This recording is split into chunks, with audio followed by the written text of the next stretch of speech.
আসসালামু আলাইকুম গাইস, বিদেশ চলে যাচ্ছি, একেবারের জন্য বিদেশ চলে যাব, আর এই বাংলাদেশে থাকবই না। তাই তোমাদের ভাইয়াকে এই সকালে পাসপোর্ট অফিসে পাঠাইলাম, কারণ এত ঝামেলা এত আতঙ্ক নিয়ে বাংলাদেশে আর বসবাস করা সম্ভব না।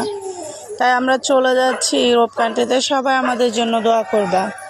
তো তোমাদের ভাইয়া এখন পাসপোর্ট অফিসে যাচ্ছে, আমি তার জন্য আমাদের ব্যালকনিতে দাঁড়িয়ে ওয়েট করতেছি একটু শেষবারের মতো দেখার জন্য। আসলে পাসপোর্ট অফিস বলো বা যে জায়গায় বলো না কেন, অনেক বেশি জ্যাম, অনেক বেশি হট্টগোল থাকে। তাই আজকে সে ফজরে নামাজ পড়ে ঘুমায়নি, একদম রেডি হয়ে বসে আছে যে একটু আলো ফুটলেই চলে যাবে। সো এখন সে বেরিয়ে গেছে। তো সবাই আমাদের জন্য দোয়া করবা যাতে আমাদের পাসপোর্টগুলো খুব শীঘ্রই রেডি হয়ে যায়, আর আমরা খুব সুন্দর মতো ইউরোপে সেটেল হয়ে যেতে পারি। সবাইকে ধন্যবাদ এবং সবাই দোয়া করবো। আল্লাহ হাফেজ।